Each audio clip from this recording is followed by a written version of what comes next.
Olá! Mais uma vez aqui estamos com o nosso programa Os Gideões, convidando você a vir conosco nesta aventura tão linda de conhecer as Escrituras e colocá-la frente a frente com as profecias, com os dias de hoje. Bem, no nosso programa de hoje conversaremos sobre Saul, o primeiro rei de Israel. E vamos ver como Deus o mudou, como Deus lhe deu um novo coração. Esteja aí com o seu coração bem aberto para ouvir a voz de Deus.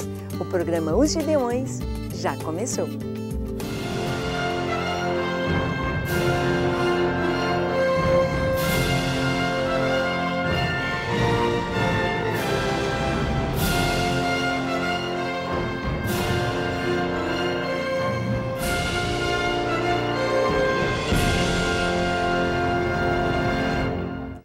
Muito bem, nós sabemos que a nação de Israel estava querendo um rei. Foram até Samuel, o profeta do Senhor, e lhe pediram: queremos um rei, queremos ser como todas as outras nações. E então Saul foi escolhido pelo Senhor. E Saul foi ungido por Samuel em uma cerimônia particular. Ele pediu que o jovem que acompanhava Saul se adiantasse para que Samuel lhe falasse a sós. Sim, Samuel tinha algo muito importante para falar com Saul.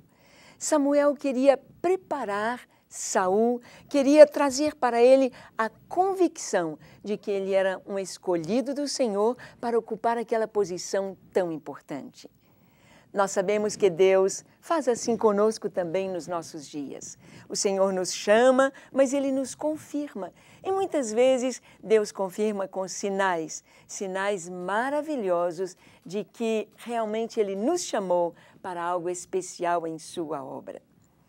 Vamos ver em 1 Samuel, no capítulo 10, no versículo 1, que está escrito assim: Então tomou Samuel um vaso de azeite e lhe o derramou sobre a cabeça, e o beijou, e disse: Porventura te não tem ungido o Senhor por capitão sobre a sua herdade? Sim, esta expressão, Deus o ungiu por capitão, Saul seria muito mais do que um capitão, ele seria o rei de Israel. Mas nesta expressão, o profeta estava trazendo para Saul o entendimento de que ele deveria pelejar as guerras de Israel, de que ele deveria ir à frente da batalha, de que ele seria usado pelo Senhor para trazer a paz, a bênção, a segurança para o povo de Israel. E então, Samuel unge Saul. Só os dois. Não houve plateia, não houve ninguém, a família não estava ali, os vizinhos, os amigos, apenas Samuel e Saul. Saul então foi ungido pelo último juiz, o profeta Samuel, para ser rei de Israel. Vamos ver que Samuel deu a Saul alguns sinais de que Deus o escolhera como rei sobre Israel. Haveria de ser confirmado aquele chamado de Saul. Ele era o primeiro rei, ele tinha de ter certeza. O povo tinha de ter certeza, a família precisava ter certeza. E também Samuel precisava ter esta certeza. Quando Saul se encontra com Samuel, o Espírito Santo fala ao profeta dizendo: está diante de ti o rei que eu escolhi. Está diante de ti aquele que eu separei para ser rei sobre toda a nação, sobre as 12 tribos de Israel. No versículo 2 do capítulo 10 está escrito: Partindo-te hoje de mim, acharás 2 homens junto ao sepulcro de Raquel, no termo de Benjamim, em Zelza, os quais te dirão: acharam-se as jumentas que fostes buscar. E eis que já teu pai deixou o negócio das jumentas e anda aflito por causa de vós, dizendo: que farei eu por meu filho? Sim. Então, o primeiro sinal, ele encontraria algumas pessoas junto ao sepulcro de Raquel. Por que Deus trouxe este sinal para Saul? Porque exatamente neste lugar, neste sinal, Deus relembra a história de sua tribo, a tribo de Benjamim. Sabemos que Saul era da tribo de Benjamim, e Benjamim é o 12º filho homem de Jacó. E quando ele nasce, quando Benjamim nasce de Raquel, a sua mãe morre no parto. Então, quando o Senhor disse, você vai passar em frente ao sepulcro de Raquel, e ali você encontrará 2 homens. Deus estava dizendo, lembra do começo da sua história, o começo da história de Benjamim. O nome de Benjamim seria Benoni, que quer dizer filho do meu sofrimento, porque Raquel está morrendo quando o filho nasce.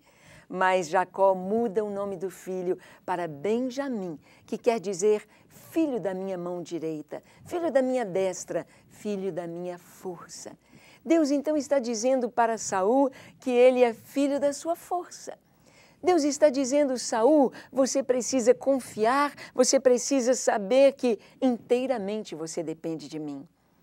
O segundo sinal, Samuel disse, e quando dali passares para diante e chegares ao carvalho de Tabor, ali te encontrarão 3 homens que vão subindo a Deus a Betel, um levando 3 cabritos, o outro 3 bolos de pão e o outro um odre de vinho.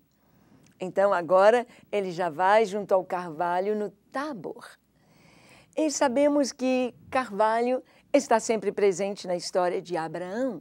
Abraão se encontra com o Senhor, Deus vem a Abraão em uma teofania, ou seja, em uma aparição como homem, como um anjo para Abraão, e eles se assentam debaixo de um carvalho.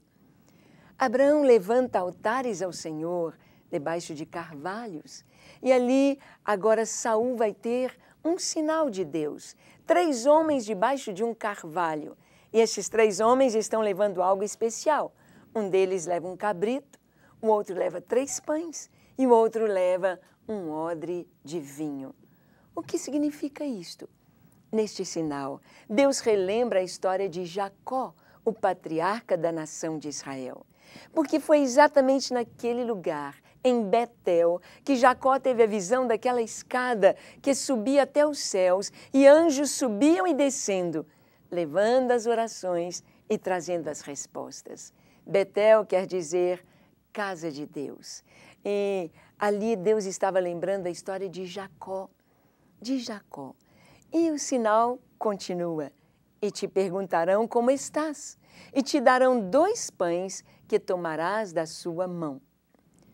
Muito bem, tomarás 2 pães.